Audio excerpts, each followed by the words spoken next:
In the dawn of humanity, nearly 2 million years ago, the world was a crucible of survival. Our story begins in the heart of the African savanna, during the grip of a relentless drought.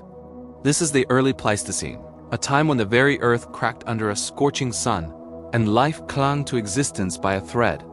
In this unforgiving landscape, a small band of our ancestors, Homo Erectus, embarks on a desperate quest.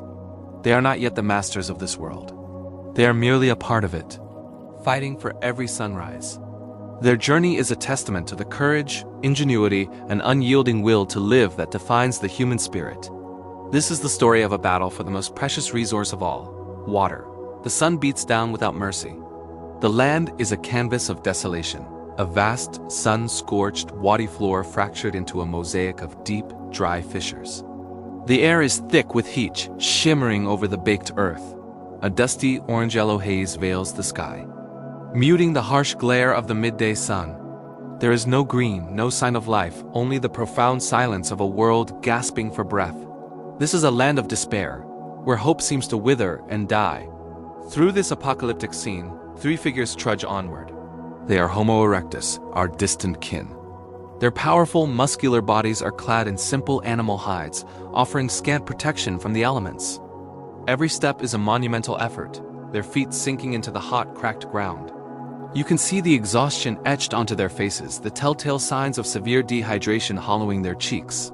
The leader of this small clan clutches a vital tool, an Acheulean Hand Axe, its pale stone edge a symbol of their burgeoning intellect. Their eyes scan the horizon, a mixture of desperation and steely resolve. One face, in extreme close-up, tells the entire story. His eyes, narrowed against the blinding light, are locked on some distant point. His skin is parched and caked with dust, a single bead of sweat tracing a path down his forehead. It's a look of profound thirst, a desperate, silent prayer for salvation in a dying land. Suddenly, they halt. Their cautious, weary steps come to a stop at the edge of something unexpected. A small, shallow waterhole. But this is no oasis. The water is murky, stagnant, and surrounded by a thick, treacherous ring of mud. One of the hominids points, a hesitant gesture towards the life-giving yet menacing pool. The mud tells a story of its own, imprinted with massive, terrifying tracks. These are not the marks of any common creature.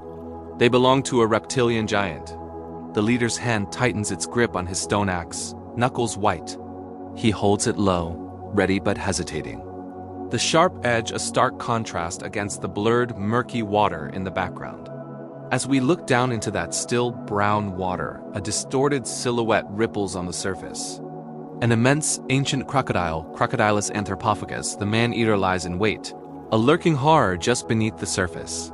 Its snout is barely visible, a vague, menacing outline promising a swift and brutal end. The suspense is unbearable. The promise of life is guarded by the certainty of death. Without warning, the water erupts. The massive head of the ancient crocodile bursts from the muddy depths, its cavernous mouth agape, lunging towards our ancestors.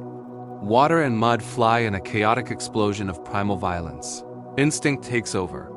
The three hominids leap back from the water's edge, their desperation momentarily replaced by sheer terror.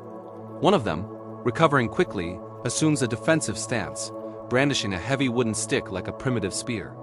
The crocodile, now half submerged, its immense body resting on the muddy bank, watches them. Its eyes are ancient, cold, and utterly focused. From a higher angle, its sheer size is staggering, dwarfing the small, fragile figures of the hominids.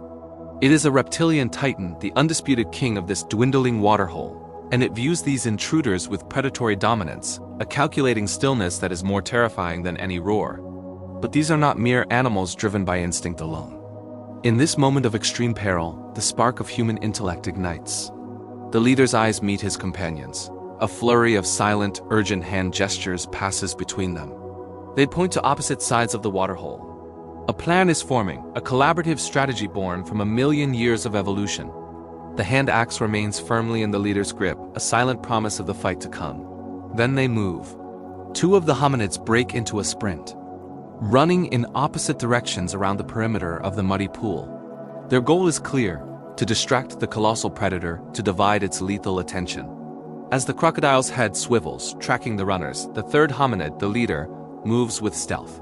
He circles slowly, deliberately, from behind the great reptile, hoisting a large, heavy rock, his muscles straining with the effort.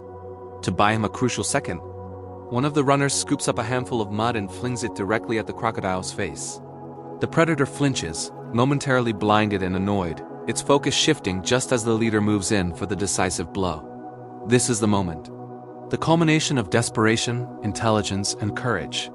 The leader, with a powerful grunt, brings the heavy rock crashing down onto the back of the crocodile's skull. The impact is brutal. The crocodile reacts with explosive violence, snapping its powerful jaws and whipping its massive tail in a furious, thrashing frenzy.